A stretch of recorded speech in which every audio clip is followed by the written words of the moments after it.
Welcome to Brainish English Stories. When Troy's wife left the house at midnight, the first thing he did was cover the dead body so he could not see it. After that, he went upstairs and lay down on the bed with his clothes still on. He waited sadly for the morning. Bad things had happened to him in the last 24 hours. His day was very different from what he had planned. It is always hard to start a new way of living, not only for us, but also because the things around us seem to stop any good changes from happening. He had asked Bathsheba for money and got £20. He also added all the money he had himself, which was £7 and 10 shillings. With this money, £27 and 10 shillings, he quickly left the house that morning to meet Fanny Robin. When he got to Casterbridge, he left the horse and cart at a hotel. At 5 minutes before 10 o'clock, he went to the bridge at the far end of the town and sat on the edge. The clock struck 10, but Fanny did not come. In fact, at that same moment, Fanny was being dressed in her grave clothes by 2 women at the poorhouse. They were the only women who had ever helped her dress with care and respect. 15 minutes passed, then 30. As Troy waited, he suddenly remembered something. This was the second time Fanny had not come to an important meeting with him. He was angry and said this would be the last time. At 11 o'clock, after sitting and watching the stones on the bridge until he knew every little mark, and hearing the water sounds below until they made him feel worse, he stood up. He went back to the hotel, took his cart, and in a sad and careless mood, drove to the horse races in Budmouth. He arrived at the racecourse at 2 o'clock and stayed there or in the town until 9. But the picture of Fanny, as he had seen her on that sad Saturday evening, came back to his mind.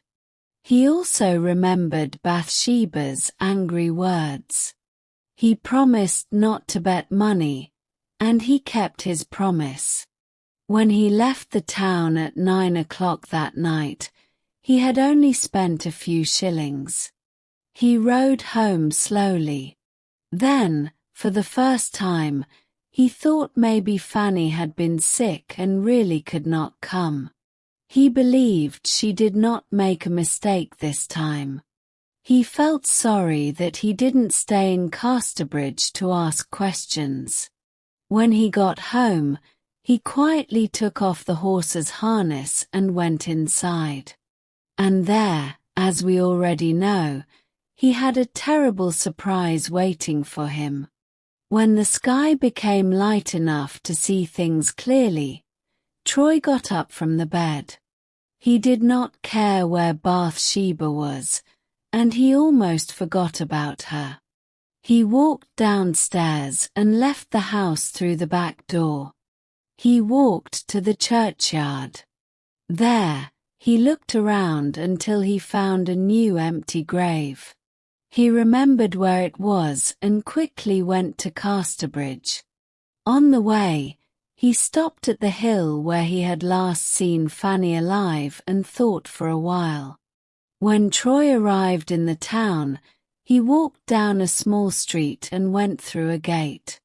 Above the gate was a sign that said, Harrison, Stone and Marble Mason. Inside the yard, there were many stones of different sizes and designs. Some had writing on them saying they were for people who had not died yet. Troy was very different now in how he looked, talked, and acted. Even he could feel he was not the same person. He did not act like someone who knew what he was doing when he came to buy a gravestone. He didn't think about the cost or try to save money. He just wanted something and tried to get it, like a child in a playroom.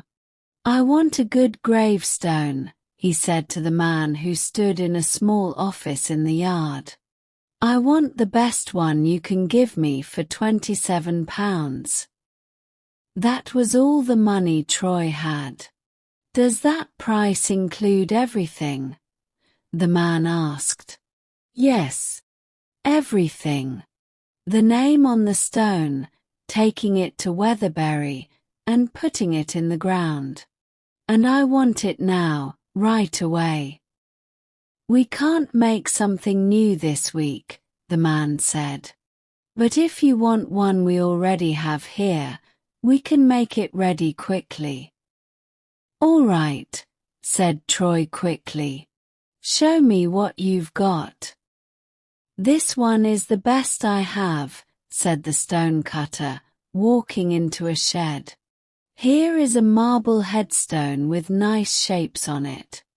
Below, there are pictures carved into the stone. Here is the footstone, made the same way. And here is the border to go around the grave. Just the polishing of these stones cost me £11.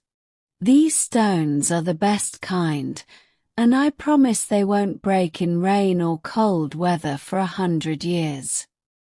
"How much for all of it?" asked Troy. "I can add the name and take it to Weatherbury for the price you said," the man replied. "Finish it today, and I will pay now," Troy said. The man agreed, and he was surprised that Troy did not wear any black clothes for mourning. Troy wrote down the words that would be carved on the stone, paid the money, and left. In the afternoon, Troy came back. He saw that the name on the stone was almost finished. He waited in the yard until the stone was packed and put on a cart. He watched the cart leave for Weatherbury and gave the two men instructions to ask the gravekeeper for the grave of the person named on the stone. It was already dark when Troy left Casterbridge. He carried a heavy basket on his arm. He walked sadly along the road and sometimes stopped at bridges and gates to rest and put the basket down. Halfway home, he met the men and the cart that had taken the gravestone. It was dark, but he asked them if the job was done. They said yes, so he continued walking.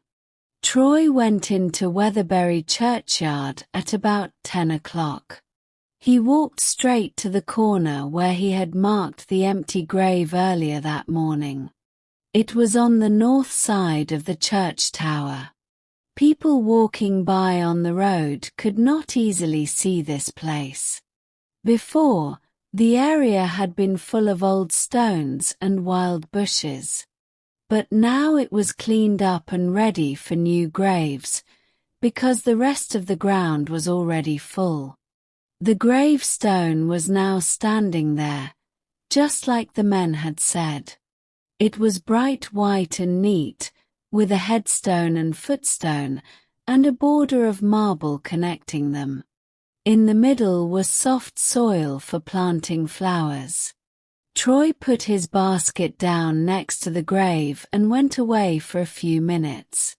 When he came back, he had a spade and a lantern. He turned on the lantern and pointed its light at the grave to read the writing on the stone. Then he hung the lantern on the lowest branch of a yew tree. He took flower roots out of his basket. There were many kinds. There were snowdrops, hyacinths, crocuses, violets, and double daisies for early spring. There were also carnations, pinks, picotees, lilies of the valley, forget-me-nots, summer's farewell, meadow saffron, and others for later seasons. Troy laid the flowers on the grass and began to plant them. His face showed no feeling. He put the snowdrops in a line outside the stone border. The other flowers he planted inside the grave area. The crocuses and hyacinths were placed in rows. Some summer flowers were planted where her head and feet would be. The lilies and forget-me-nots were planted over her heart. The rest of the flowers were put in the spaces between. Troy was very tired and sad. He did not feel that these romantic actions were strange or silly. He was acting this way because he felt sorry for not caring enough before. He did not see that planting flowers in the dark might look foolish to others. His character came from both English and French sides. At times like this, he acted like an Englishman who did not change easily, and like a Frenchman who did not notice when emotions became too much. It was a cloudy, wet, and very dark night. The light from Troy's lantern shone into the two old yew trees, making strange shapes, almost reaching up to the dark clouds above. A large raindrop fell on his hand. Soon, another drop fell inside the lantern, and the candle went out. Troy felt very tired. It was almost midnight, and the rain was starting to fall harder. He decided to finish the planting in the morning. He felt his way along the wall and over the graves in the dark until he reached the south side of the church. There, he entered the church porch and lay down on a bench. He fell asleep.